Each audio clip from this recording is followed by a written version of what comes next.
हरे कृष्णा राधे राधे दोस्तों, आप सभी का मेरे इस यूट्यूब चैनल में हार्दिक स्वागत है। दोस्तों, आज की इस वीडियो में मैं आपको कार्तिक मास महात्म का 14वां अध्याय श्रवण करवाने जा रही हूँ। इसके पहला के 13 अध्याय मेरे चैनल पर अपलोड है, आप वहां पर जाके श्रवण कर सकते हैं। तो चलिए आज की कथा हम प्रारंभ करते हैं। जैसा कि कार्तिक मास व्रत वालों के लिए 4 नियम बताए गए हैं। पहला है प्रातःकाल स्नान करना, दूसरा है तुलसी पूजन करना, तीसरा है हरि भजन कीर्तन और जागरण करना, और चौथा है दीप दान करना। मैंने कल की वीडियो में आपको दीप दान के बारे में कुछ जानकारी दी थी। आज की इस वीडियो में आपको थोड़ी सी और जानकारी देने जा रही हूँ। उसके बाद हम आज की कथा का प्रारंभ करेंगे। तो दीप दान करने से पूर्व हमें दियों की पूजा अवश्य ही विशेष रूप से करनी चाहिए। जिस दिन आपको दीपदान करना हो उस दिन सबसे पहले पूज्य पितरों तथा कुल देवता, ग्राम, नगर देवताओं का स्मरण करते हुए उनके नाम से सरसों के तेल का एक बड़ा दीपक जलाना चाहिए।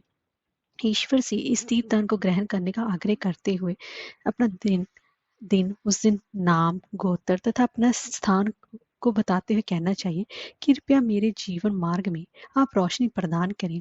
आपने अपने लिए जितने भी दीपों का यानी कि दीपों का दान निर्धारित किया है उन सभी को एक थाली में रख लें, और फिर दीप देव, सूर्य देव, अग्निदेव का ध्यान करते बोले कि हे देव, आप मेरे अंधकार का नाश करने वाले ब्रह्म ब्रह्म स्वरूप हैं।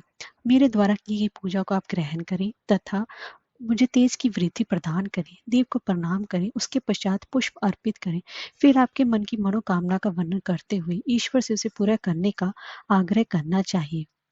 और इसके सभी दीपकों का पूजन करने के बाद पुनः दोनों हाथ जोड़कर नमस्कार करें। अब दाहिने हाथ में आम के पेड़ का पत्ता लेकर उससे जल लें और इसे सभी दीपकों के चारों ओर घुमाते हुए भूमि पर छिड़कना चाहिए। अब फल व मिष्ठान अर्पित करें और थाली में रखे गए दीपकों में से एक दीपक को दाहिने हाथ में लें। दीपदान के लिए दीपक को अग्नि से प्रज्वलित करते समय उनसे विशेष रूप से प्रार्थना करनी चाहिए। इस पर एक एक करके सभी दीपों को प्रज्वलित करना चाहिए और भगवान श्री हरि विष्णु जी के निमित्त दीपों को अर्पित करना चाहिए। इससे भगवान विष्णु अत्यंत ही प्रसन्न होते हैं और घर में सुख समृद्धि का भी वास बना रहता है। तो चलिए अब हम आज की कथा प्रारंभ करते हैं। तब उसको जाने की जलंधर को धर्मपूर्व राज्य करते देख कर देवता काफी क्षुब्ध हो गए। उन्होंने देवादेव शंकर का मन में स्मरण करना आरंभ किया। तब भक्तों की कामना पूर्ण करने वाले शंकर ने नारद जी को बुलाकर देव कार्य की इच्छा से उनको वहां पर भेजा। शंभु भक्त नारद शिव की आज्ञा से देवपुरी में गए। इंद्र आदि सभी देवता व्याकुल हो शीघ्रता से उठे। नारद जी को उत्कंठा भरी दृष्टि से देखने लगे। अपने सभी दुखों को कहकर उन्हें नष्ट करने की प्रार्थना की। तब नारद जी ने कहा, मैं सब कुछ जानता हूँ, इसलिए मैं दैत्यराज जलंधर के पास जा रहा हूँ।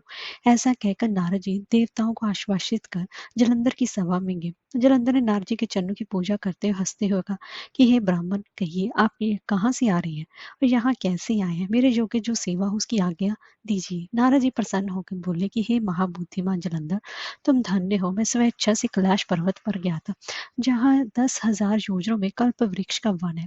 वहां मैंने सैकड़ों कामधेनुओं को विचरते हुए देखा तथा यह भी देखा कि वह चिंतामणि से प्रकाशित परम दिव्य, अद्भुत और सब कुछ स्वर्ण में है। मैंने वहां पार्वती जी के साथ शंकर जी को भी देखा, जो सर्वांग सुंदर, गौर वन, त्रिनेत्र, मत्स्य व चंद्रमा धारण किए हुए हैं। उन्हें देखकर मुझे बड़ा ही आश्चर्य हुआ कि इनके समान समृद्धिशाली त्रिलोकी में कोई है या नहीं। हे देतेंद्र, उसी समय मुझे तुम्हारी समृद्धि का स्मरण हो आया और उसे देखने की इच्छा से ही मैं तुम्हारे पास चला आया हूँ। यह सुनकर जलंधर को बड़ा ही हर्ष हुआ। उसने नारद जी को अपनी सब समृद्धि दिखा दी। उसे देखकर नारद जी ने जलंधर की बड़ी प्रशंसा की और कहा कि निश्चय ही तुम त्रिलोकपति होने के योग्य हो। ब्रह्मा जी का हंसयुक्त विमान तुम ले आए हो और पाताल और पृथ्वी पर जितने भी रत्न आदि है वे सब तुम्हारे ही हैं। एरावत, ऊंचा श्रवा घोड़ा, कल्प वृक्ष और कुबेर की निधि भी तुम्हारे पास है। मणि और रत्नों के ढेर भी तुम्हारे पास लगे हुए हैं।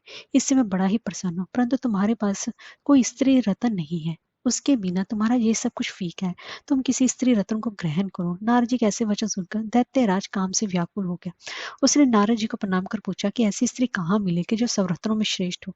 नारद जी ने कहा कि ऐसा रत्न जो कैलाश पर्वत पर योगी शंकर जी के ही पास है। उनकी सर्वांग सुंदरी पत्नी देवी पार्वती बहुत ही ज्यादा मनोहर है। उनके समान सुंदरी मैं किसी को नहीं देखता। उनके उस रत्न की उपमा तीनों लोकों में कहीं भी नहीं है। देवर्षि उस दैत्य में ऐसा कहकर देव कार्य करने की इच्छा से आकाश मार्ग से चले गए। हरे कृष्णा, राधे राधे।